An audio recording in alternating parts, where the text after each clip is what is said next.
All right, so it's as follows, like in your body, you've got different kind of proteins, and within one kind of proteins, you may have variations in those proteins, okay, different subtypes. Similarly, in your antibodies over here, you've got different subtypes. And the reason is these antibodies have a very different functional outcome based on the kind of the heavy chain. Briefly, if you have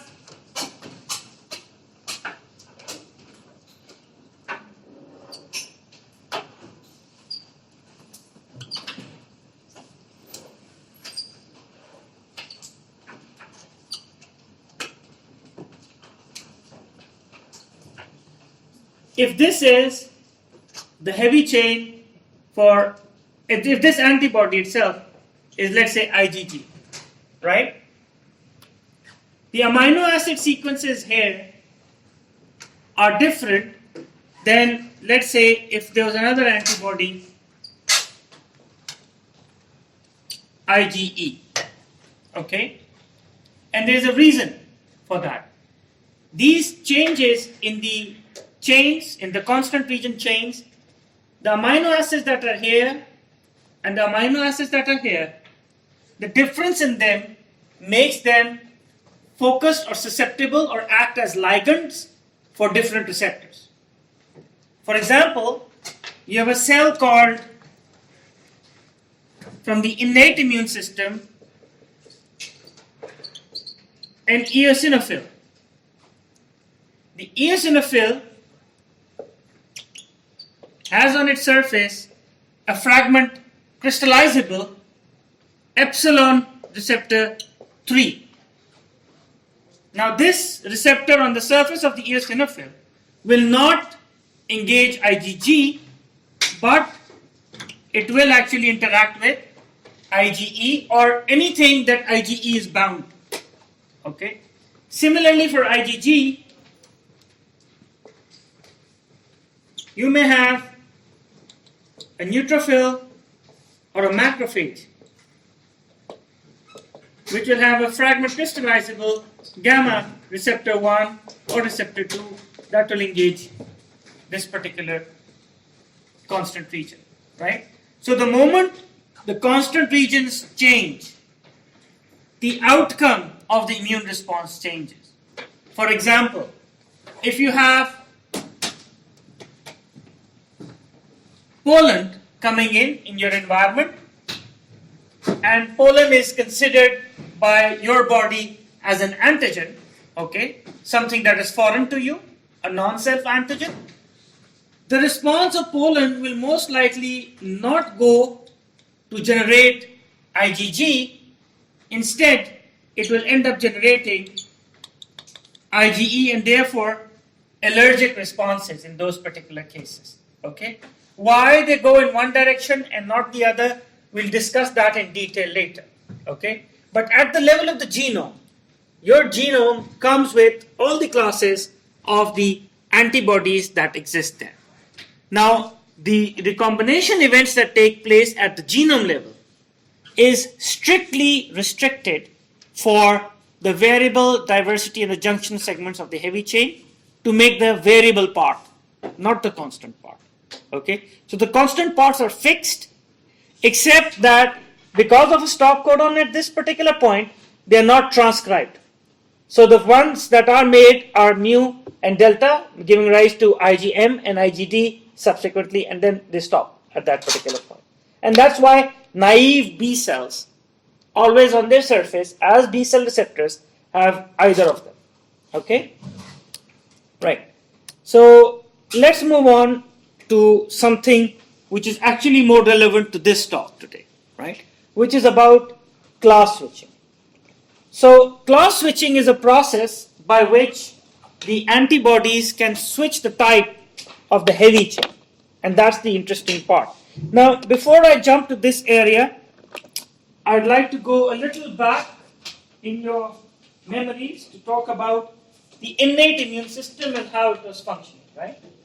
one of the processes that is commonly known in the innate immune system is if there is a pathogen that has different antigens on its surface, it is usually phagocytosed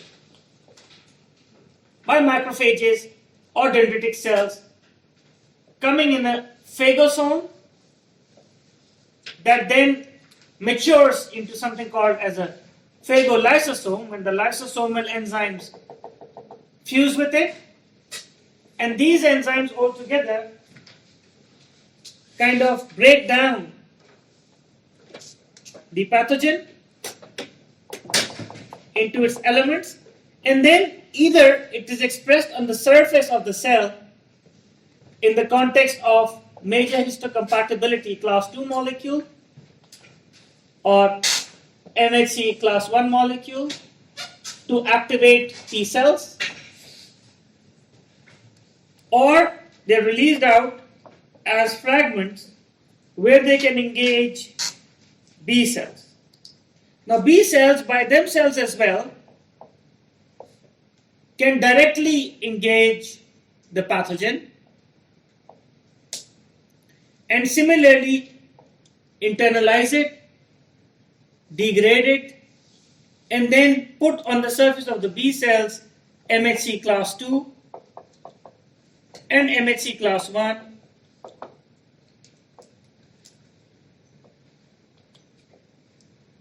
the pathogenic antigens. Okay? By this way, the B cells are able to tell the relevant T cell that this B cell actually is the one that actually needs help. Okay?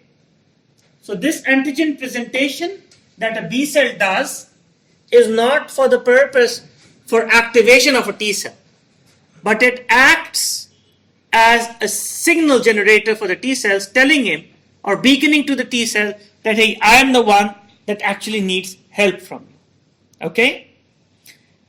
You recall that when we were discussing things earlier, we talked about the T cells giving help to B cells to become plasma cells and memory cells. So what happens is that you have a T helper type, and this T helper cell on its surface has a receptor called a T cell receptor. Okay? Initially, before this, it was naive. You remember how immune cells developed in the thymus and the bone marrow, and they came out to become naive but mature cells? This naive cell was activated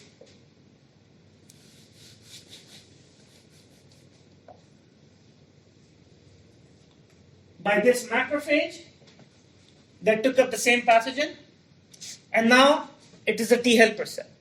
Okay? So before, a naive cell got antigen presentation through the antigen presenting cell and now becomes an activated helper cell. What do we mean by an activated helper cell? Is that these cells are different from the naive in the context that they make different kind of cytokines. And these cytokines are kind of signal generators that will be released by this cell once it finds the target cell. And in this context that we are studying, the target cell is a B cell. Now the B cell already has the antigen that it is engaged. It also internalized those antigens, and now it is also expressing those antigens on a molecule called MHC class 2. And this is the antigen that primarily this T helper cell recognizes. Okay? So once this T cell comes close enough to the B cell, and the T cell receptor of the T helper cell engages or interacts with the peptide or the antigen loaded MHC class 2, this cell now does two things. it has co-stimulatory molecules that engage on the B cell, as well as it releases the cytokines in the environment. B cells on the surface also have receptors for these cytokines that signal inside the B cell. As an outcome of all this process, an enzyme is activated in the B cell. The name of the enzyme is called activation-induced cytidine deaminase. Okay? Because activation induces it and it deaminates the cytidine. Okay? When you deaminate a cytidine, it ends up becoming a uracil, right? And the place where the enzyme has to act is governed or regulated by the kind of cytokine. So the cytokines tell the enzyme, go and act in this segment of the DNA and do your job. Okay? Are you all following me? And that's what happens. The enzyme that is called activation-induced cytidine deaminase comes to particular areas which are called switch regions. So the first switch region is the S mu region, which is right after the VDJ and before the constant mu and the constant delta region. And then between each segment, right, there are switch regions that are present. So not shown in the diagram here, there's a switch region over here. I hope that thing is working. Yeah. There's a switch region over here, followed by a switch region here, here, here, and before each of the constant segments. Okay? Now what the enzyme does, it comes over here and induces the deamination. The DNA proofreading enzymes that come over there, they suddenly find that there's a mutation in the DNA, right? Because you have uracil and uracil should not be a part of the DNA. What they do is they find this to be a problem, and the DNA proofreading enzymes induce a double strand break. So they induce a double strand break here, and in this example, the other switch region where the activation induced cytidine deaminase acted was before this constant gamma 1. So when you have two mutations here, the proofreading enzymes come and see these two mutations together, and then they drag them together to form a closed circuit loop of DNA and cut it off from here. And what you end up having is a small loop of the intervening segment of DNA extracted, followed by the constant gamma region that is right downstream of the VDJ that is already present. So this is how isotype class switching happens. So the beauty is that the antibody has the same binding affinity to the target. You know, the antigen affinity does not change because the antigen binding affinity is a product of the VDJ recombination, which is the variable part. What just changes is below that the heavy chain, right? So the moment you have this change taking place, you can have a totally different outcome associated to it. Okay? Now, this is typically how class switching happens. Is this clear? What can happen in aberrant or altered immune responses is that if you have abnormal signaling going through, right? If this signaling, the cytokine signaling, is behaving abnormally, or the signaling is not going through the B cell properly, you end up having really crazy immune responses. For example, if there's a bacteria that is there, and your body needs to make IgG1, instead of making an IgG1, that should go and then grab hold of the bacteria and then help being phagocytosed because of the Fc gamma receptor, right? It will actually end up making IgE.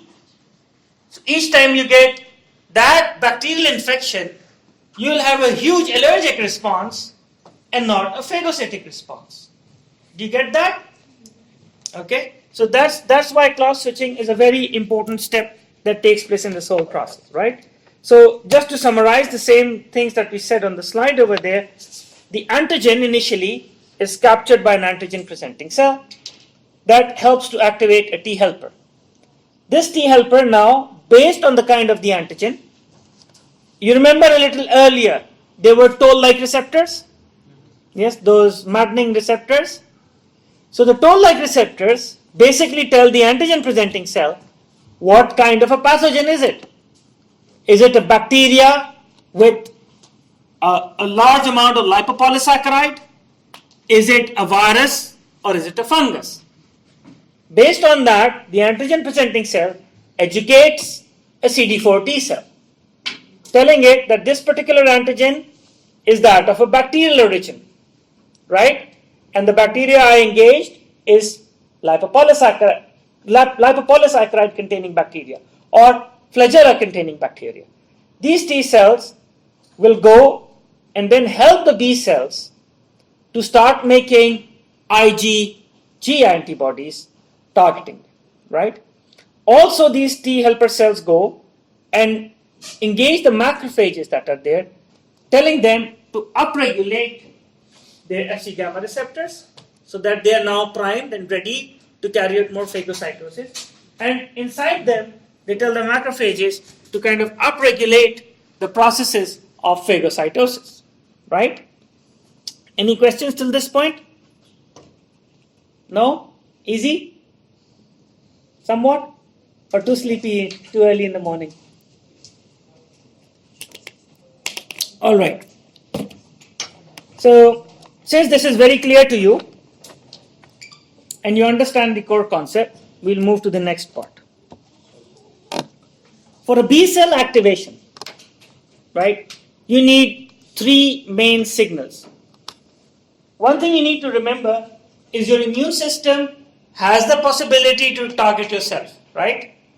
Therefore, a lot of checks and balances and regulations are required to ensure there is no unwanted immune response. You don't want your immune system, you just don't want to wake up and find yourself all puffed up, like swollen, just because your immune system just didn't want to listen to the regulatory mechanisms, right?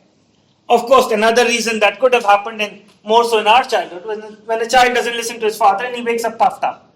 Okay? That doesn't happen anymore. Your generation is the cuddled generation, I say.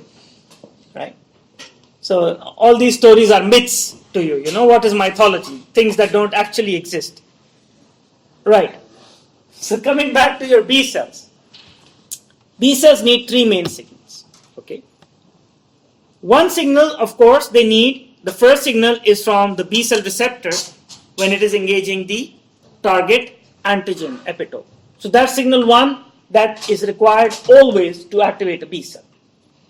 But to make sure the B cell get activated, they need additional signaling inputs.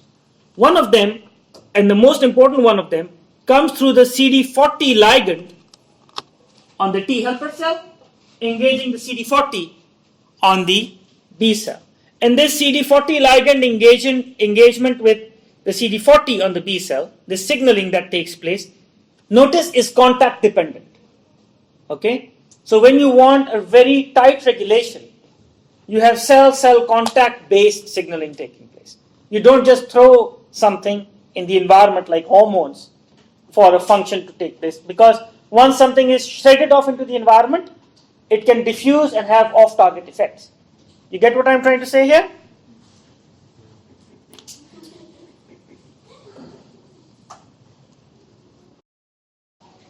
Thyroid hormone, right? What is the function of it? One function. What is the role of melatonin in your brains right now? Sleep-wake cycle. Good. Excellent. What does thyroid hormone do? Metabolism. Where? Is it specifically targeting one cell type to be highly metabolic? It impacts everywhere. Thyroid hormone deficiency, obesity, metabolic processes slow, fat accumulation, right? That's me here. However, the thyroid hormone in my body probably targets my brain more because it doesn't sleep so often. The rest of the body does. Now, that is a generalized effect. The hormone, when it's released, it is not selective. It goes and targets any cell that is going to have a thyroid hormone receptor, which is present in the nucleus of it, right?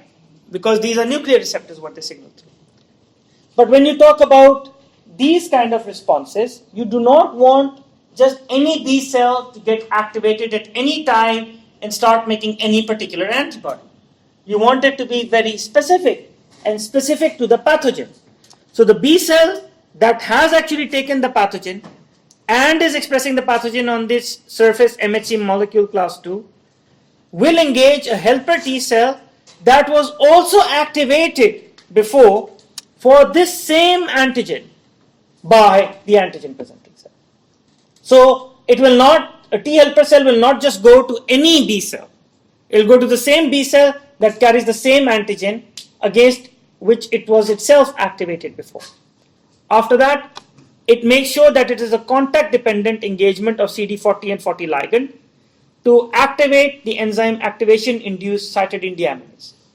In addition to that, it also upregulates all the proteins inside the B cell required for cell cycle, right? So that clonal expansion can take place. At the same time, this, when you have contact dependent signaling, right? So the difference between a wave and a handshake is with a handshake you know how cold the handshake is or how warm it is. It's a bilateral signaling. A wave can be, go to hell, you know, and you're still thinking, oh, I'm loved, okay? So that's the difference between signaling here. So here the signaling goes both ways. Signaling goes inside the B cell to activate the enzymes, the proteins that are going to induce cell cycle, and within the helper T cell, where it is going to tell the helper T cell, hey, I'm the correct one, release the cytokines to me. And then you have the cytokine signaling coming back to it. One of the cytokines, in addition, that is made is IL-4. IL-4 is really essential for clonal expansion as well.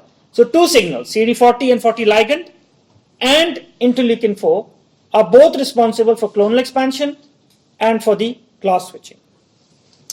IL-5 and IL-6 are another cohort of cytokines that are released. Yes?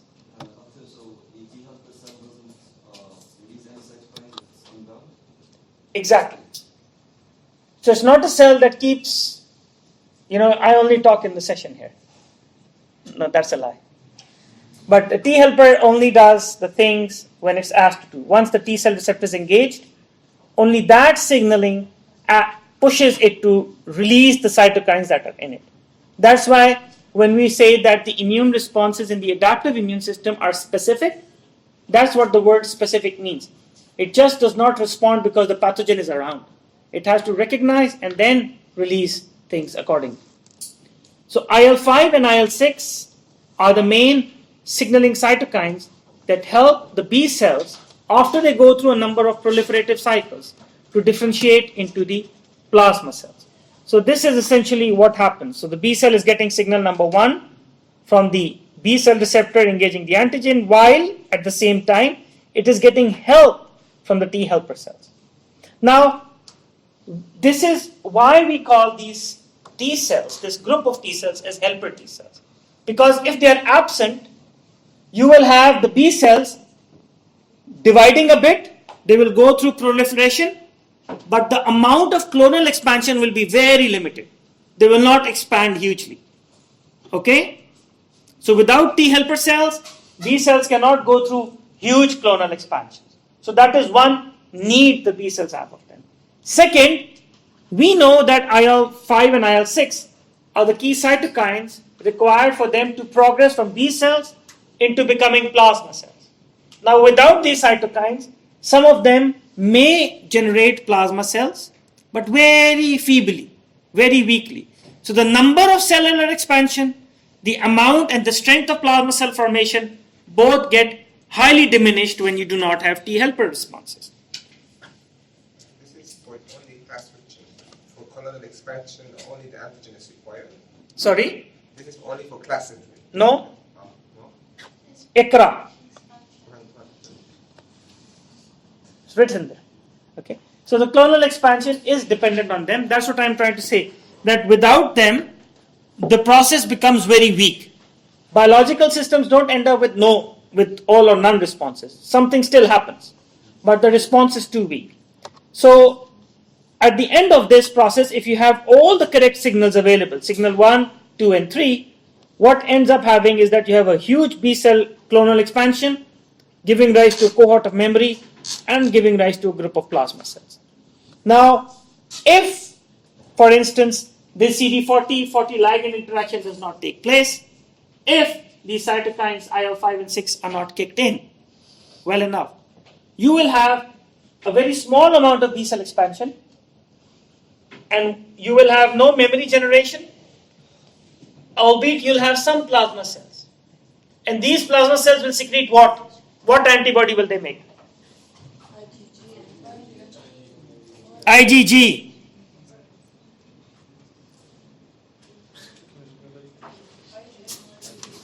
IgM or IgG? Mada hada. What is this? No, forget Ig, whatever. What is the process? Exactly, the title of the slide says that. Good. Class switching is what? When the DNA is cut and the variable part is pasted with another class of antibodies. Shuhada on the top. The sequence of the genome, exosomes that are there, exons that are there for the heavy chains, right? What is mandatory to introduce class switch? So if the enzyme is not there, how will class switch happen?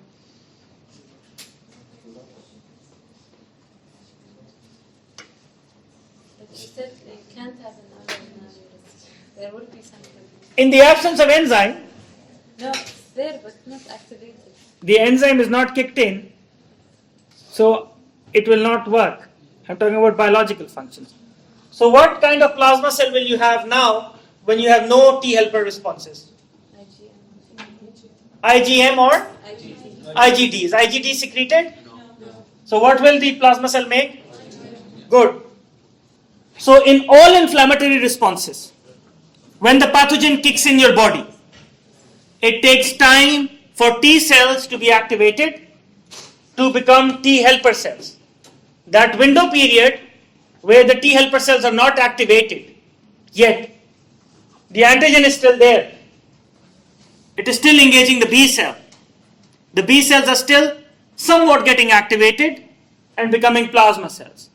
Therefore, the hallmark of any acute inflammatory reaction is an increase in the serum levels of IgM. Because IgM can be made by default by these cell types. Okay?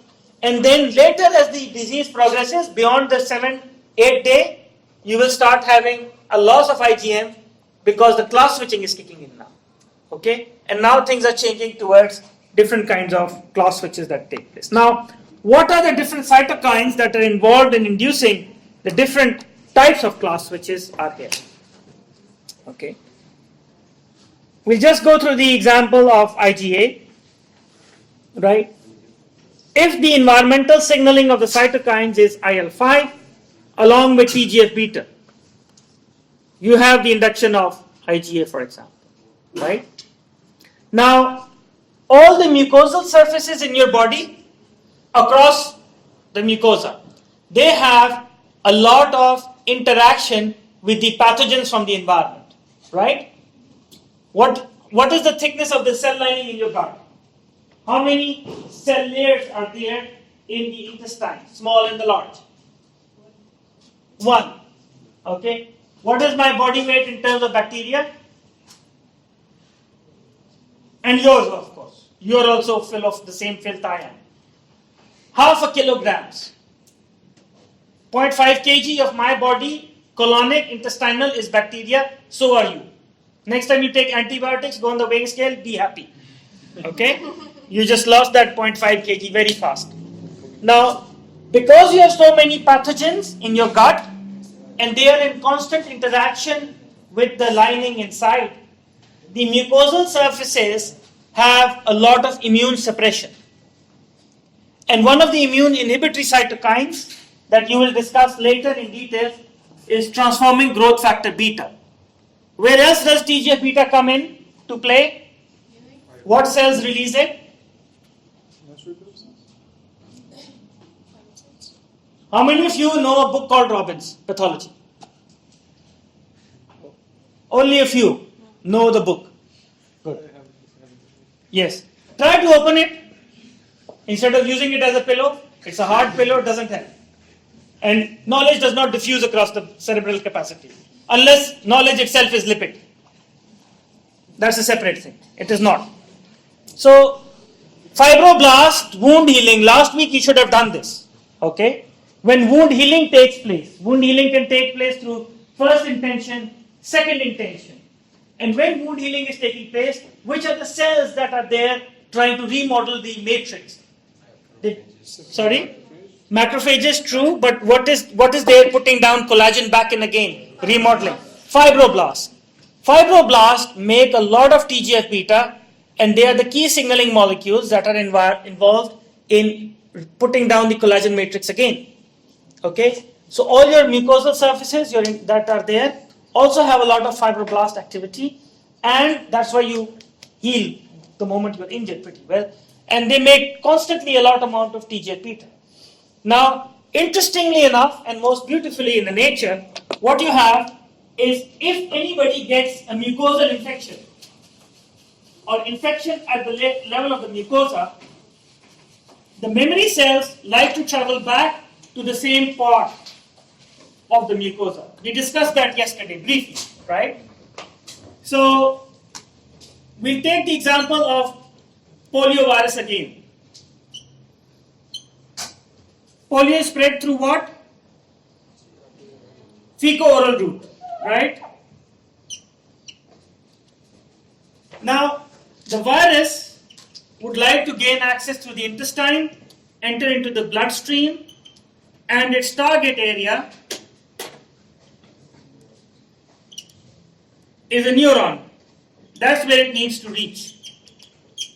And once it's there, axonal transport to the cell body, and the neuron is gone. Okay? This is the window that we were talking about, 40 minutes. That's all you have to block this particular pathogen.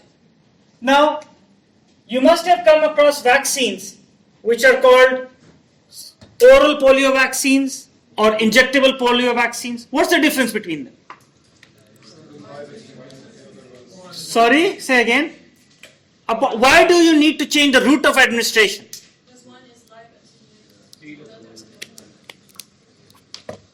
Which one is which? Oral is live attenuated. Why can't you give it in the muscle? Intramuscularly. Won't spread. Huh? Won't spread. Won't spread. Any other ideas? Closer to the neurons. Live, but the next word is attenuated. Just like you guys are right now. It's not going to really function. Okay? It's okay. My class is full of sarcasm. Don't feel it with a heavy heart. Take it lightly. Okay. So, attenuated means what? Weakened. It's harmless. It's not going to cause the disease in particular. Right? So, when you put a live attenuated vaccine in the muscle, what happens? All the nonsense we were talking about is most likely supposed to happen. Phagocytosis, after that antigen presentation, a T helper response, and a B cell response. But the downside is the muscle environment does not have TGF beta. Okay? And therefore that vaccination will give rise to mainly IgG1 particularly, or IgG3. Okay? It will be an interferon gamma induced response in that inflammatory environment. But when you give the vaccine orally, the live attenuated vaccine goes in. The first place where it's going to cause inflammation mildly is the mucosa. Within the mucosa, when you have the pair patches, you have a lot of TGF beta. This cytokine that is already present in the environment is going to signal to the cell to make a class switch and start making what? IgA. From your previous years, you know what IgA does? IgA is an antibody that is released into secretions of the body fluid, right? That means your IgA is going to start coming back to the mucosa in your saliva, in the mucous secretions here, all across, right? And what is the function of IgA here? The IgA antibody is targeting what?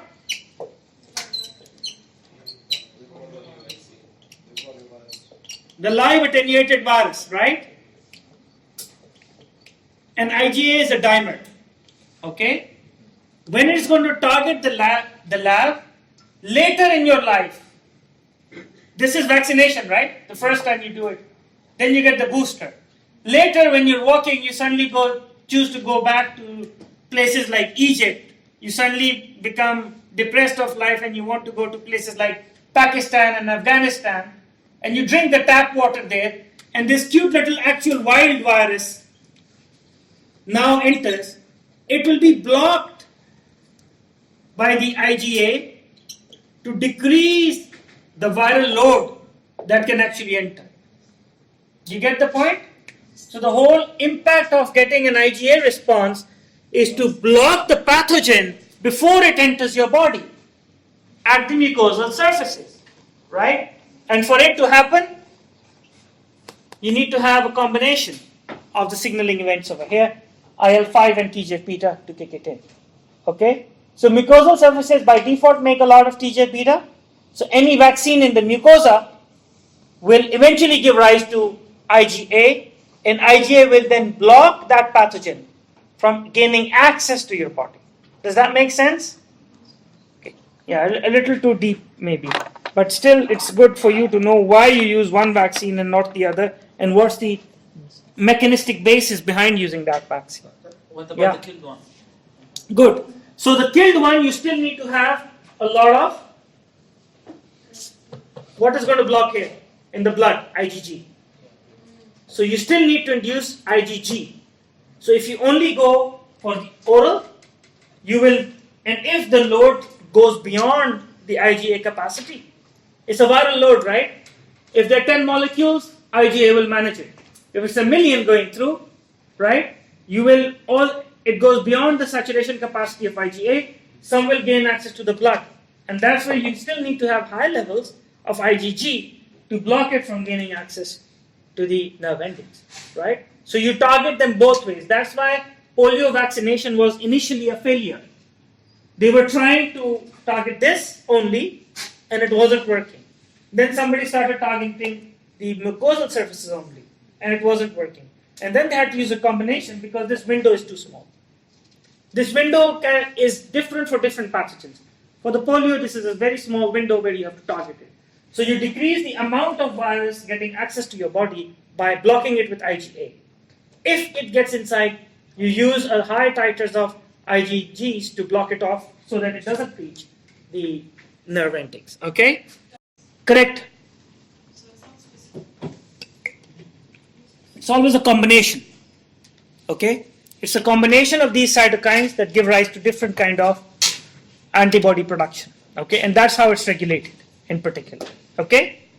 Now, moving on from class switching,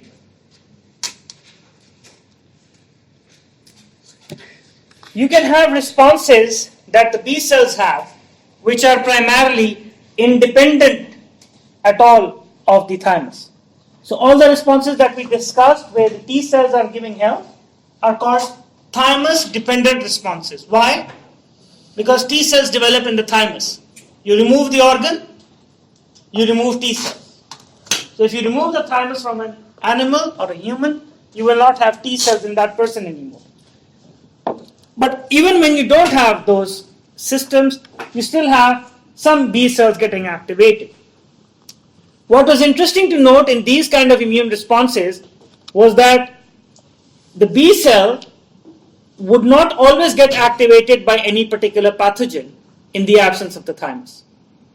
So B cells typically have on the surface IgD or IgM, and what they needed was a significant amount of cross-linking.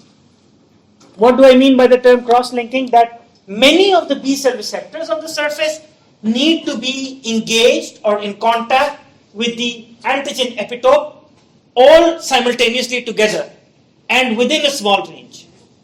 That means that the antigen that is coming into the body or the pathogen that is coming into the body carrying that antigen, it needs to have repetitive sequence of that particular antigen, right? Because if the sequence is not repetitive like this, it will not be able to generate signal 1 strongly. So the first signal that is required is from the repetitive antigenic epitopes at a small distance from each other. And when they are equally spaced out, together they come and engage the B cell receptor and many B cell receptors together and generate a strong signal 1. Apart from this, they still need another signal going through the toll-like receptors that actually compensates for the IL-4 signal previously for the clonal expansion or the CD40 ligand. So these cells then are now able to proliferate, divide, and actually become plasma cells. And they make IgM. Again, they will not have generation of memory. These particular type of antigens, okay, they are called TI2 antigens. They can stimulate only IgM production. And this is particularly important in cases of polysaccharide capsules that some pathogens carry. Because the polysaccharide capsules they have repeating antigens on their surfaces. Okay, so it's pretty much important in that criteria. Okay. Now, do you have any questions still here before we move on to the immune memory responses? Yeah. When we spoke about vaccines, we said we can conjugate such capsules to induce a thymus dependent. So it's just about halting the antigen to induce memory cells. How's the transition between T independent to T dependent in vaccines? Okay. So have you guys gone through, how many of you have, well, in the good old days, how many of you went across the border to Saudi Arabia to do Umrah or Hajj? Okay. All of you who went needed to get some particular vaccines, right? One of them was pneumococcal, and another vaccine that you guys needed was meningococcal, right? These are the two common vaccines that are required over there because these two pathogens have got polysaccharide coats on them. Now, in the same line, when somebody has his spleen destroyed, either removed due to some pathogenic cause like sickle cell anemia or removed due to road traffic accident, these particular individuals are also very susceptible to pneumococcal infections. Okay, why? Because spleen is the primary area where they get targeted and they get removed. Now, these particular pathogens actually have a repetitive polysaccharide capsule on them. So they intentionally go and trigger a thymic independent immune response rather than a thymic dependent one. So when you do a vaccination, you are trying to not only generate IgM, but the memory against them, because otherwise the memory will not exist. Okay, does that answer your question? Yeah. So what is the procedure itself? No, these are just two mechanisms by which a B cell can get activated. You take any B cell and put repetitive antigens on its surface so that many B cell receptors are engaged, and you put a toll-like receptor engagement. This B cell will go through clonal expansion, becoming a plasma cell, secreting antibodies. This is one mechanism. The other mechanism where B cells get activated is when they need all three signals. They need the B cell receptor engaging an antigen, plus the help from T helper cell, where they need to have CD40-40 ligand engagement in addition to the cytokines, where they again clonally expand and become plasma cells. But when they get the T help, they become memory as well. Without T help, they do not develop memory. Okay, so that is why when you have polysaccharide capsule containing pathogens, you need to actually elicit the T helper response through vaccines, so that you develop protection later on when you travel to those particular areas. Otherwise, by themselves, they like to just trigger the B cell directly without the T helper cells in particular, and like to make a non-memory generating immune response. So if somebody just gets a pneumococcal or a meningococcal pathogen inside it, it will preferably move the B cell to become an IgM secreting one rather than going through the long process. You get that? All right. So any more questions till here? All right. Now, what is the difference between the primary responses and the memory? The primary responses always take around 7 days to kick in. So your pathogen or the exposure to the antigen takes place at, let's say, day 1 over here as expressed in the graph. It takes all this time for you to start making antibodies to the antigen. And why? Because this time, this 4 to 6 days that takes place is actually the time when you have the clonal expansion, antigen presentation taking place within the lymph nodes or the spleen or any lymphoid organ, and you start having a clonal expansion leading to development of plasma cells. So the moment you have the plasma cells kicking in, you have an upsurge in the antibody production, and again, as I mentioned to you earlier, the amount of antibody produced is almost in alignment with the amount of the antigen that is there. At the end of the infection, around day 21, things start to decline, and by day 28, you have antibodies leaving, because antibodies are proteins, they have half-life, and they get degraded. So once the proteins start getting degraded over time, their levels start to drop. In addition, the plasma cells also that were the source of making these antibodies are now going through apoptosis and reducing in number. Let's say at this point you have another exposure to the same antigen. When you have the re-exposure to the same antigen, you are not now eliciting the primary immune response. Now you are engaging the memory cells. The memory cells go to which two places? Central memory good, and at the site of inflammation into the tissue, which is the effector memory, right? So the pathogens have a behavioral pattern. Pathogens like to go to the same place again and again and infect you there, right? Your respiratory syncytial virus, RSV, is not going to cause you urinary tract infection. Or it will. Or we don't know. Could be, right? E. coli, will it cause gastroenteritis? Or will it cause urinary tract infection?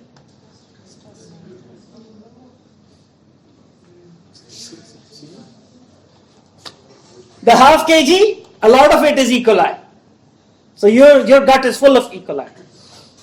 Mainly it's going to give rise to urinary tract infection. Okay? So when you think about it, pathogens have a particular place, they keep re-entering, and therefore your memory cells are already there to make sure the moment they engage the pathogen again, they trigger faster.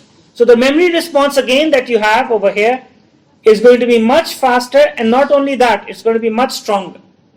The cells will need less amount of stimulus to make much more amount of the antibody, because the first time the cell was exposed to the pathogen, all the machinery, the endoplasmic reticulum, the enzymes, the class switching, etc. that existed in them was not ready.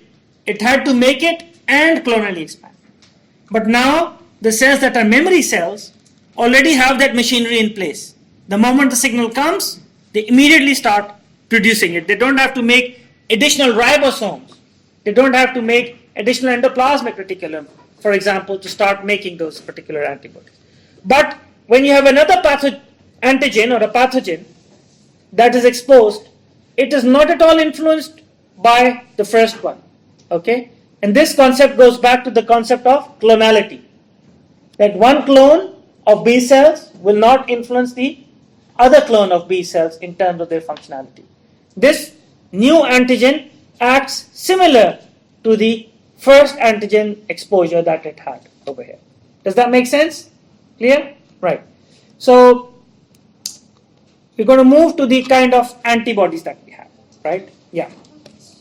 Yeah. In the primary immune response, is it supposed to be IgG and IgM antibodies for all of them? The primary immune response by default will give any immune response, okay, any infective immune response. I'm talking about that.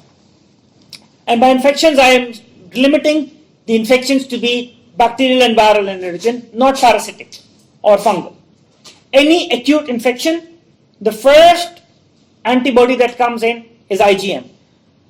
After IgM, depending on the type of infective agent you have and the route of infective agent, you have a class switch. Okay? For example, if the poliovirus came to the gut, you will have IgA production. Okay? But if the poliovirus was injected in the muscle, you will not have IgA. Instead, you will have IgG production. But the initial one will always be an IgM till the class switch takes place. Okay? Is that clear? So coming back to it, the IgG, the four subclasses, is primarily against many kind of virus, bacterial and toxins. Opsonizes, phagocytoses, neutralizes. This is really boring slides. I hate them. So basically, just read these silly slides. I don't really care about that information. This is more interesting. Okay. What you need to know is what do your antibodies do? Why make antibodies? So antibodies can do something called as neutralization. Okay?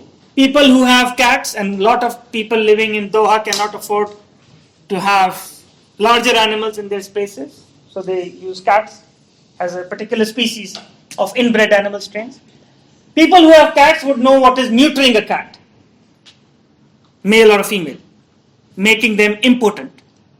Similarly, antibodies are able to neuter by blocking the activity of the target molecules. And how do they do that? Is that, remember, your antibodies are large size, right? Your antibodies are typically in the range of 70 to 90 kilodaltons, meaning that if a particular pathogen comes in, and this pathogen, let's say, for example, let's say this one is E. coli, and E. coli has on its surface receptors through which it will actually bind to the urinary epithelium. So remember, pathogens, when they target a particular part of your body, they don't target it just because, hey, I just like to be there. They have actually receptors that bind to those areas, and these receptors help them to actually enter. It's a part of their pathogenic machinery.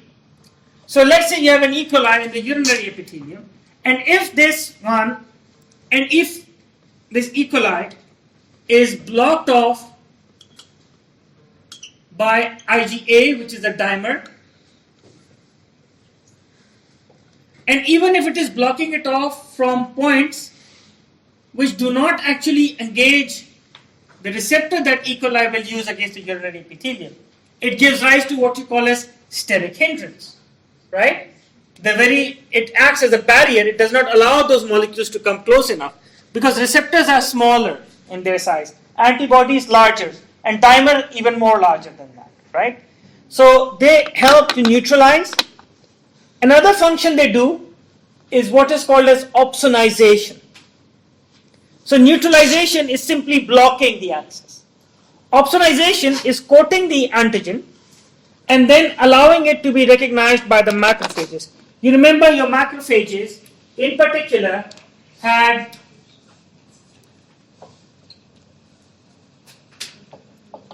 Fc, gamma, R1 or R2 or R3, right?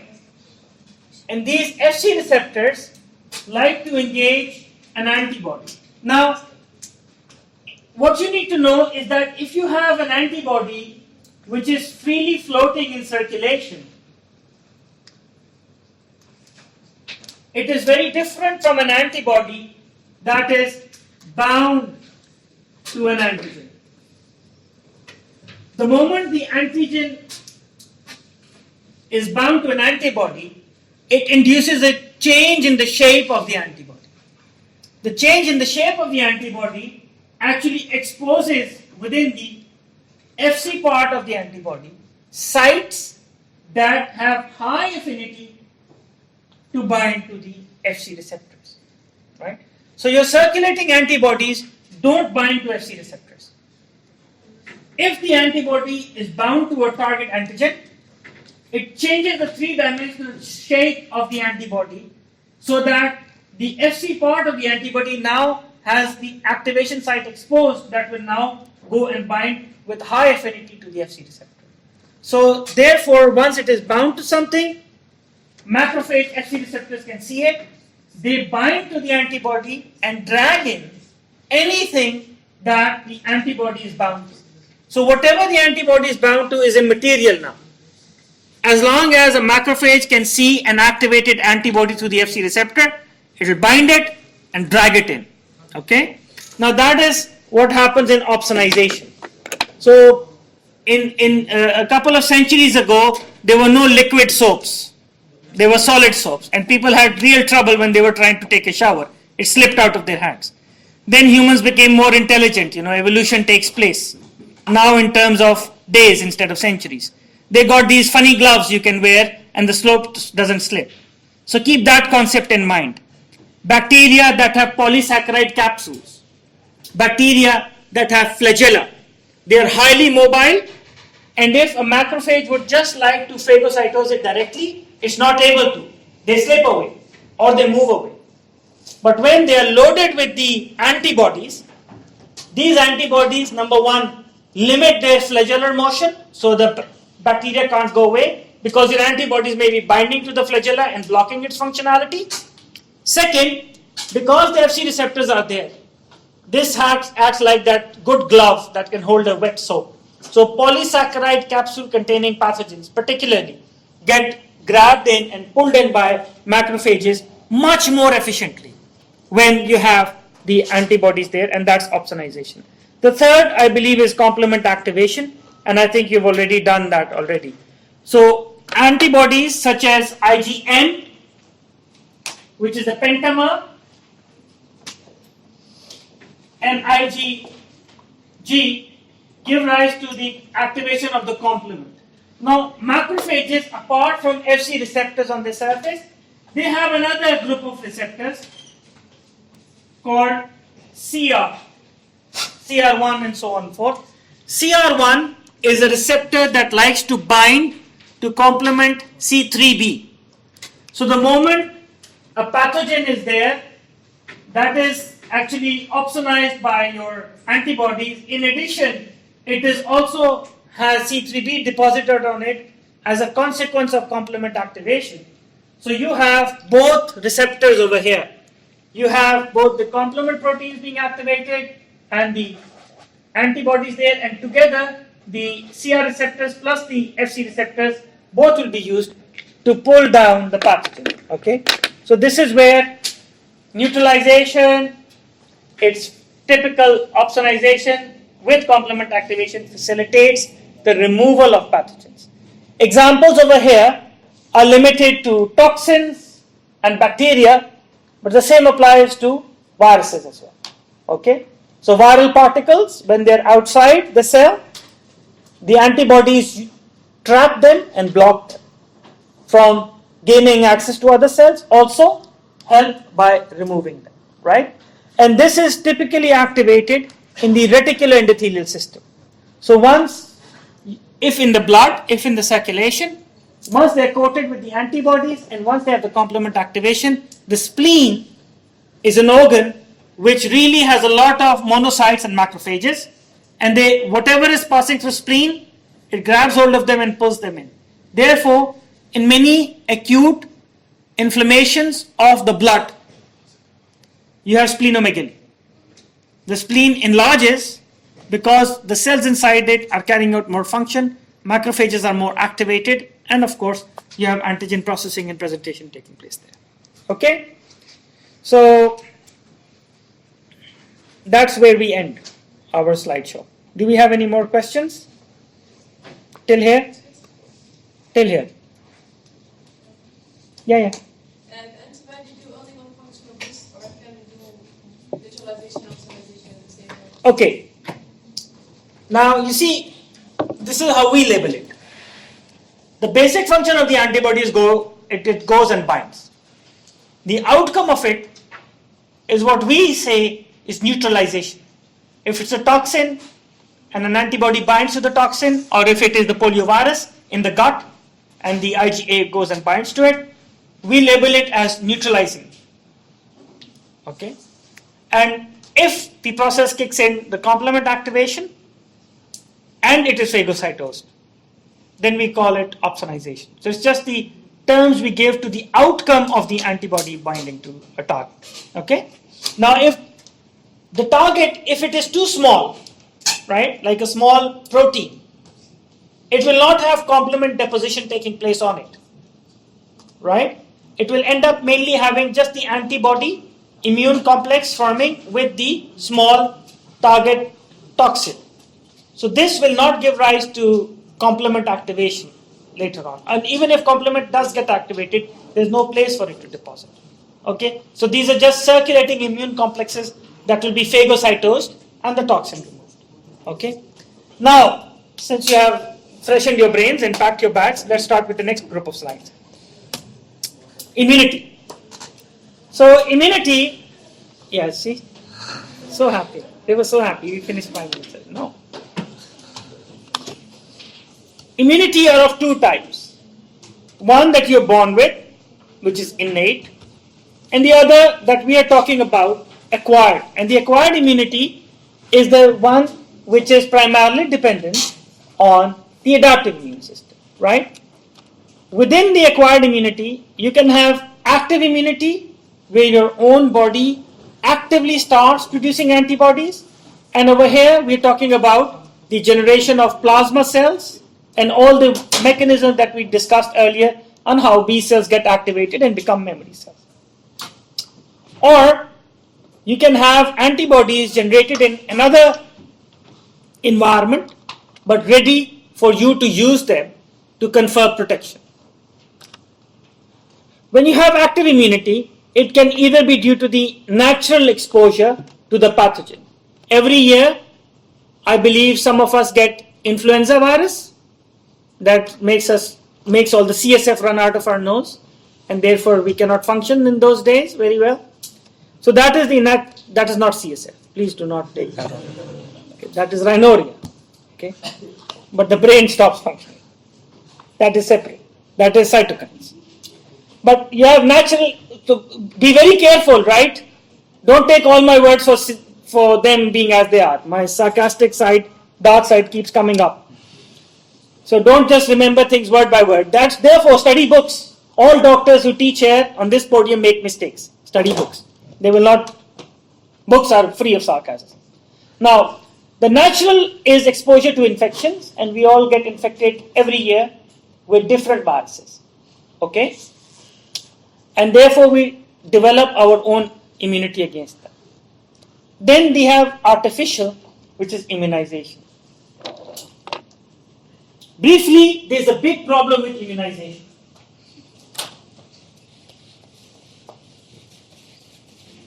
The problem with immunization is that the dynamics that give rise to the immune response are totally artificial in that particular context. Now, I'll let this be because this is important for you to understand what's happening at the cellular level. But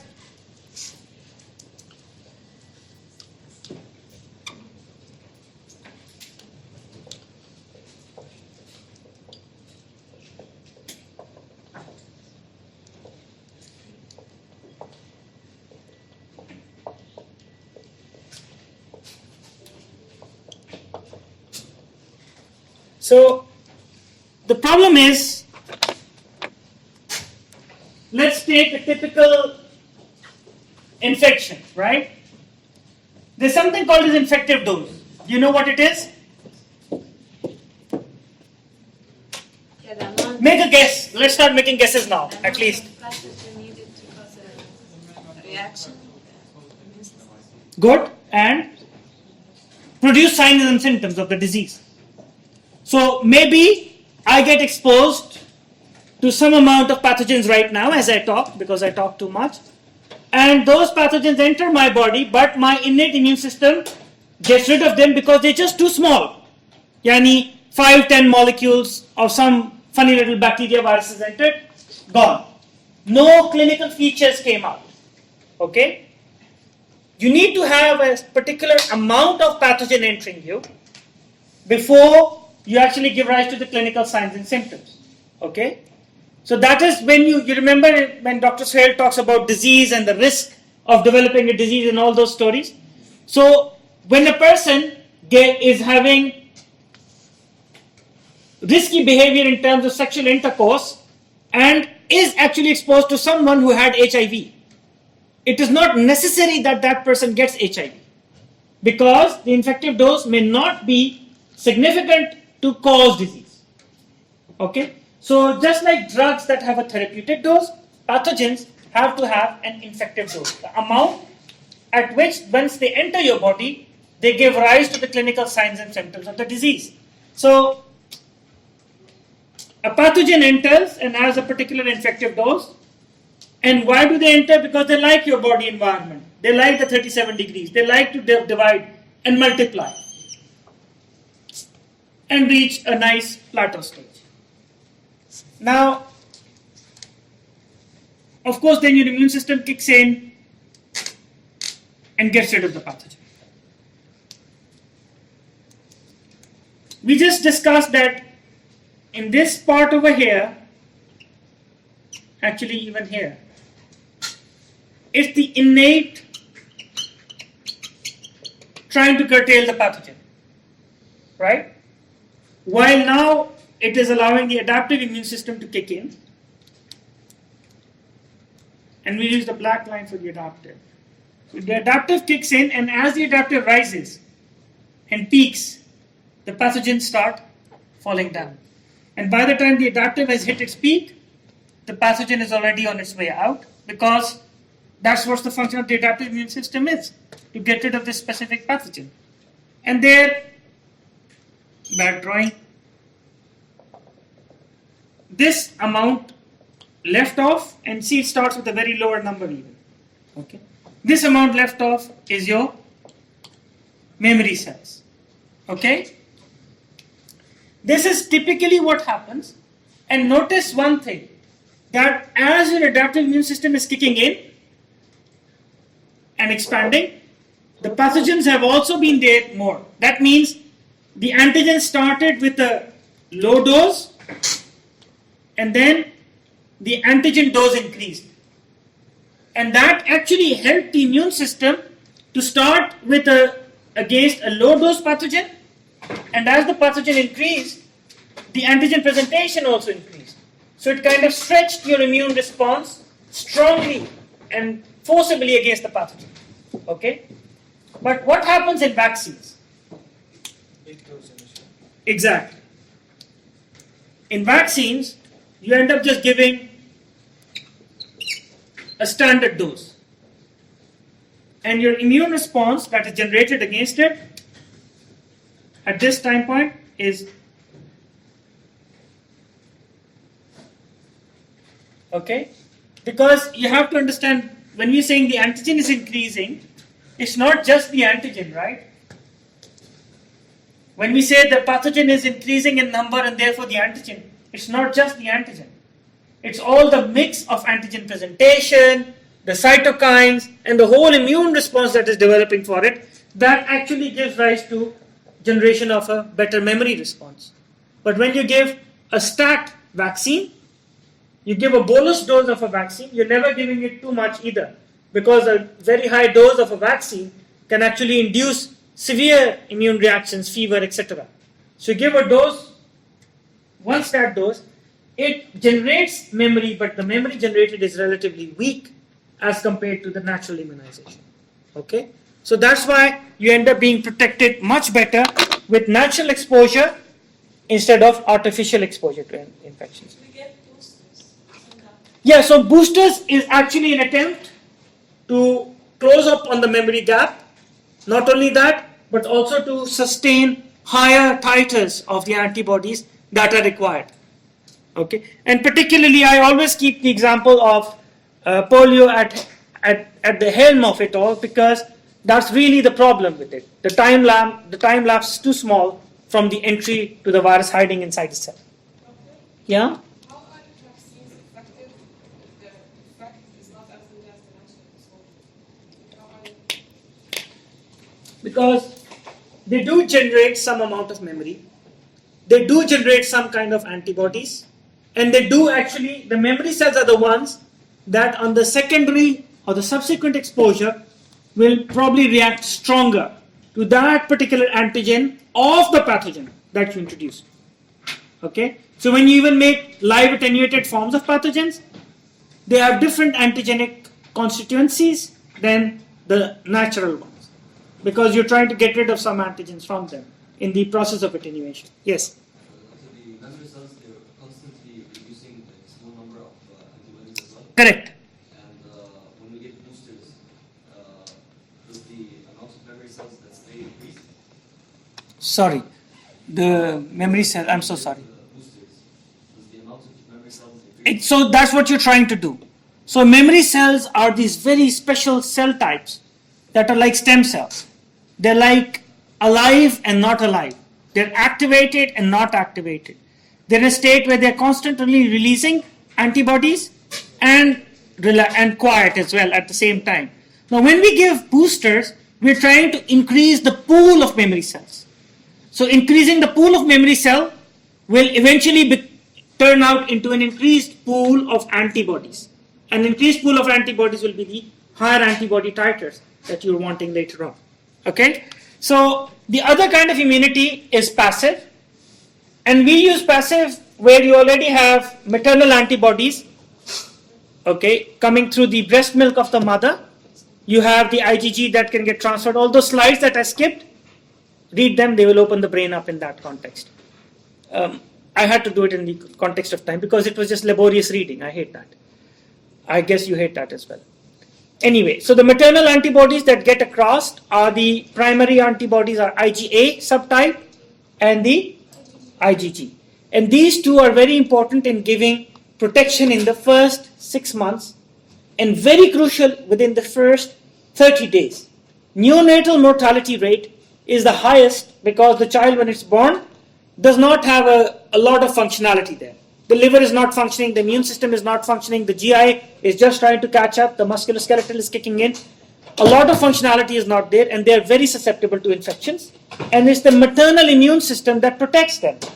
Now here is the trick point, right? So if we take beautiful mothers and we keep them in these beautiful bubbles where they never get pathogen exposed, they will be terrible for their children because they don't have the antibodies to give them the protection. So the best protection, this was a nature study done in the UK. The milkmaids, the female milkmaids, they were exposed to so many environmental pathogens that they had so many different antigens. And their children were the best protected when they were on breast milk because the amount of infections the mother has is the protection the mother can give to the children. And this has got a very important evolutionary context to it. So people in my country, they're exposed to malaria, they're exposed to certain other pathogens throughout their life history, right? So from the childhood till you reach the age of childbearing, puberty, plus 16, you've had so many infections already. And therefore, you have had the infections that are prevalent or most commonly present in your environment. Okay? And when the child is born, because the mother is protected against them, the mother protects the child against them for the first 6 to 8 months of life, and even up to 2 years, depending on how long they can get the breast milk.